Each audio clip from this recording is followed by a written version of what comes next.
نحمدہ و نصلی علی رسولہ کریم اما بعد فاعوذ باللہ من الشیطان الرجیم بسم اللہ الرحمن الرحیم وعلم آدم الاسماء كلها صدق اللہ العظیم وبلغنا علی رسولہ الکریم ونحن علی ذلک لمن الشاہدین والشاکرین والحمد للہ رب العالمین۔ خدا کا ذکر کرے ذکر مصطفیٰ نہ کرے، خدا کا ذکر کرے ذکر مصطفیٰ نہ کرے، ہمارے منہ میں ہو ایسی زباں خدا نہ کرے۔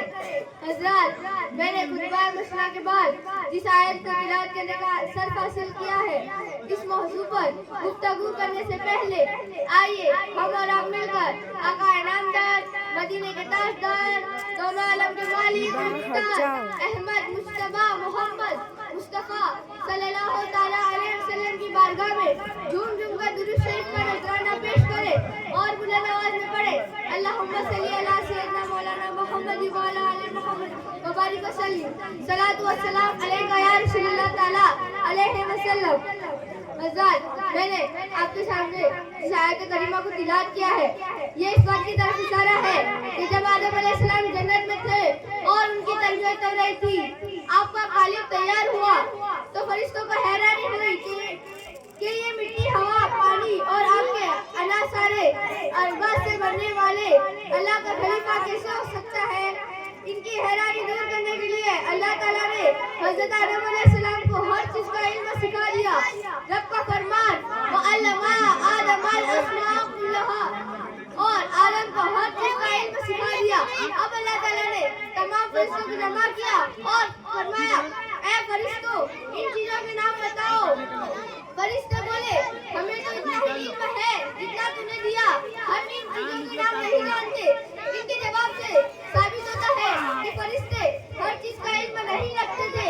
اب اللہ تعالیٰ نے حضرت آدم علیہ السلام کو جنت میں ایک تخت پر بٹھایا اور سامنے تمام فرشتوں کو جمع کیا اور فرمایا اے آدم، جن چیزوں کے نام فرشتے نہیں بتا سکے ان کے نام بتا دو۔ تو حضرت آدم علیہ السلام نے فرشتوں کے سامنے اپنا علم کا اظہار فرمایا، ساری چیزوں کے نام بتا دیے۔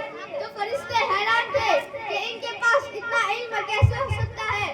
تو اللہ تعالیٰ نے فرمایا کہ اے فرشتوں، میں نے کہتا تھا سب چھپی اور ظاہر بات میں جانتا ہوں۔ اے فرشتوں، تم خیال کرتے تھے کہ یہ خلیفہ ہم میں سے کیسے افضل ہوگا۔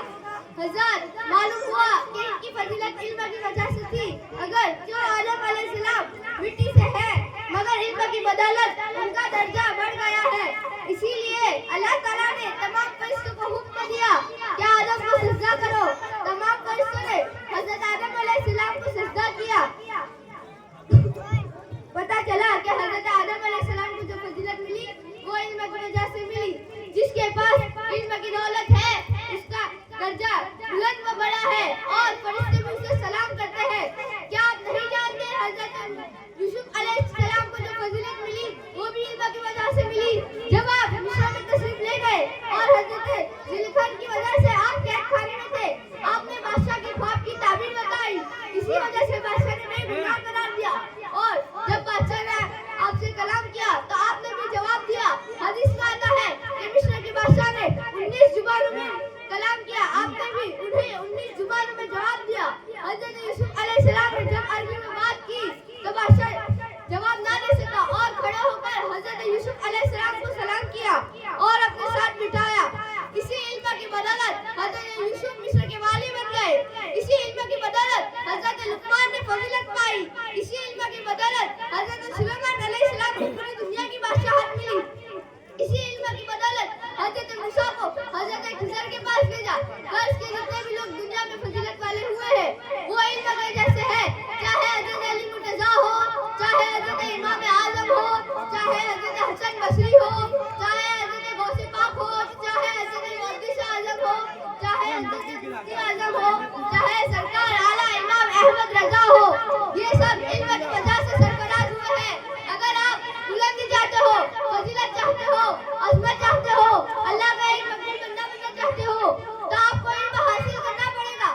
ایسا علم جو دنیا و آخرت میں کام آئے، وہ علم دین کا علم ہے اور علم دین کا علم سیکھنا ہمارے اوپر فرض بھی ہے۔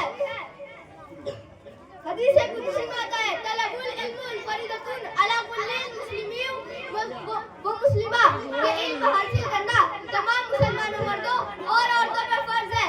علم جتنا مردوں کے لیے ضروری ہے اتنا عورتوں کے لیے بھی ضروری ہے. اب ہر محلے میں مدرسے کا علم ہے. ہمیں چاہیے کہ ہم خود بھی علم سیکھیں اور اپنے بچوں کو بھی علم کے زیور سے آراستہ کریں. حضور نے فرمایا علم حاصل کرو انبیاء کی میراث ہے. مانوزہ نمرود فرعون قارون قداد کی میراث ہے. جو میراث نمرود اور فرعون کی ہے سب مرد اور عورت اس کو جمع کرنے لگے لیکن انبیاء کی میراث پہ کوئی دھیان نہیں دیتا. بلکہ میں تو یہاں تک کہتی ہوں کہ آج جو نبی کے علم کے وارث ہے اسے ذلت کی نگاہ سے دیکھا جاتا ہے.